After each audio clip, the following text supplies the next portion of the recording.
आज मेरा प्राथमिक विद्यालय खुल गया, पर सब बच्चे कहानी लिखकर नहीं लाए। हाँ, कुछ बच्चे जो कहानी लिखकर लाए बड़े उत्साहित हैं। मैडम ने सभी की कहानी बड़े शौक से पढ़ी और सभी को बहुत शाबाशी दी। मेरी कहानी को भी खूब सराहना मिली। मुझे 3rd प्राइज मिला। आप सोच रहे होंगे फर्स्ट और 2nd प्राइज पाने वाले बच्चों ने क्या कहानी लिखी होगी। तो पहले 2nd प्राइज वाले बच्चे श्रीकांत की यह कहानी सुनिए। शीत ऋतु का एक दिन मेरे परिवार में मैं, श्रीकांत यानी बबली, मेरी माँ, बाबू, छोटा भाई छोटू और मेरी प्यारी दादी, बस हम 5 लोग ही हैं। मेरे पापा नाई का काम करते हैं। वे सुबह सवेरे ही अपनी छोटी सी दुकान पर निकल जाते हैं। माँ भी सुबह सवेरे घर का सारा काम निपटाकर घास करने निकल जाती है। शीत ऋतु के चलते आजकल मेरा विद्यालय बंद है। आज सर्दी अपने पूरे जोरों पर है। बाहर शीत लहर चल रही है, पर आज भी माँ ने सुबह सवेरे अपना सारा काम निपटा लिया और बाबू के लिए टिफिन भी लगा दिया। बाबू ने तैयार होकर दुकान पर जाने के लिए जैसे ही अपना टिफिन उठाया, मैंने टोक दिया, अरे बाबू, आज कहाँ चले? भला इतनी सर्दी में भी कौन तुमसे बाल कटवाने आएगा? पीछे से दादी भी बोल पड़ी, अरे मंगल, ठीक ही तो कहे है बबली, भला इस कटे शीत में कौन तो से हजामत कराने आएगा? कहीं जाने की जरूरत ना है, चुप से घर में बैठ। पर बाबू ने मेरी और दादी की एक ने सुनी और थैला उठाकर तेज कदमों से बाहर निकल गए।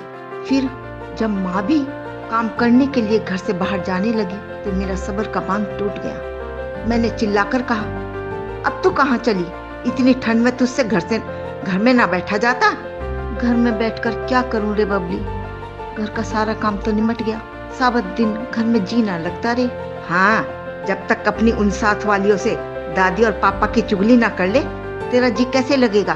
और इस साल भर के छोटू को तो ये बबली है ही ना संभालने को। ना, तू क्यों संभालेगा? इसकी दादी ना है रखने को।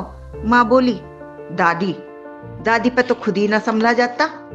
देखना, अभी तेरे घर से निकलते ही इसकी खांसी शुरू हो जाएगी। इतने में ही बाहर से माँ के साथ जाने वालियों की आवाज आई, अरे कमला, आज घास करने ना जावेगी क्या? आवत आवत कहते माँ घर से बाहर होली। मेरे डर के अनुसार ही माँ के बाहर जाते ही दादी की खांसी उठनी शुरू हो गई। दादी की खांसी की आवाज सुनकर दादी के पास सोया छोटू तेज तेज चिल्लाकर रोने लगा। मैंने दौड़कर छोटू को उठाया और कंधे से लगाकर थपकी देकर उसे फिर से सुला दिया। गर्म करके पैरों में दादी के तेल लगाया, गर्म पानी दिया, तब जाकर दादी की खांसी रुकी। अरे मेरे लाल बबली, तेरे अलावा मेरा किसी को ध्यान नहीं। देख तो, दोनों मुझे बीमार को छोड़कर कैसे अपने काम पर निकल गए। कहते कहते हुए दादी रुआंसी हो गई। कोई नहीं दादी, मैं तो हूँ तेरा ध्यान रखने को, आराम से लेट जा अब, मैं बोला। ऐसा करते दिन का कब 1 बज गया पता ही नहीं चला। मुझे जोर की भूख लगाई। उठकर मैंने माँ का बनाया खाना देखा तो माँ सुबह ही सरसों का साग और मक्का की रोटी बनाकर रख गई थी। मैंने साग गर्म किया और रोटी खाने बैठ गया। जैसे ही मैं रोटी खाने लगा, छोटू भी उठकर रोने लगा। मैंने छोटू को गोद में उठा लिया और अपनी गोद में बैठाकर उसकी जीभ पर सरसों का साग चटा दिया। वह भी चट चट करके खाने लगा। उसे देखकर मुझे हंसी आ गई। मुझे हंसता देखकर छोटू भी अपनी छोटी छोटी हथेली बजाकर हंसने लगा। मेरे ऐसा करते करते दिन के 3 बज गए। माँ आज घास बेचकर जल्दी ही घर आ गई थी। उसका चेहरा देखकर लग रहा था आज उसे अपनी घास के अच्छे दाम मिल गए। मैं बोला, लगता है तुझे आज घास के अच्छे पैसे मिल गए। उसने हंसकर 20 रुपए मेरी हथेली पर रख दिए और मुस्कुराकर अपनी चाय बनाने चल दी। चाय पीते पीते बोली, छोटू ने तुझे परेशान तो नहीं किया? ले, बोतल में भरकर इसे भी चाय पिला दे।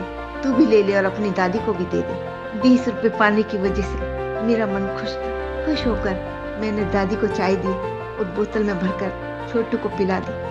वह भी गटागट करके माँ के हाथ की बनी चाय पी गया। ऐसा करते शाम के 6 बज गए, लेकिन अभी बाबू नहीं आए। माँ बोली, आज तो तेरे बाबू ने बड़ा टाइम लगा दिया, रोज तो 5 बजे ही आ जाते हैं। माँ ये कह रही थी कि दरवाजा धकेल कर दोनों हाथों में बड़े बड़े थैले लेकर बाबू घर के अंदर आया।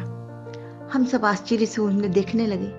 बाबू खुश होकर बोला, आज सतपाल दीवान जी के घर बहुत बड़ी दावत थी। बच्चे के जन्मदिन पर बाहर से बहुत सारे मेहमान आए थे। उन्होंने मुझे अपने घर पर बुलवा भेजा।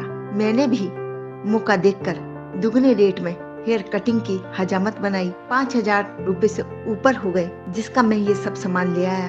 दादी के लिए बड़ा च्यवनप्राश का डिब्बा, माँ के लिए कार्डिगन और शॉल, मेरे लिए गरम जर्सी और छोटू के लिए 2 गरम सूट। दादी बोली, मंगल तू अपने लिए कुछ ना लाया? बाबू बोला, टाइम ही नहीं मिला, कल ले आऊंगा। और ले, ये तो अपनी दवा दारू के लिए 500 रुपए पकड़। बबली, ले तू भी 100 रुपए रख ले। इस प्रकार शीत ऋतु का वह दिन हमारे लिए खुशियों की बहार लेकर आया। पर मैडम जी, जो आपने नए साल का कार्ड बनाने को दिया था, वह छोटू ने फाड़ दिया, सो मैंने नहीं बनाया। उसके लिए मैं आपसे क्षमा चाहता हूँ। ऐसा आपका शिष्य श्रीकांत, कक्षा 4A।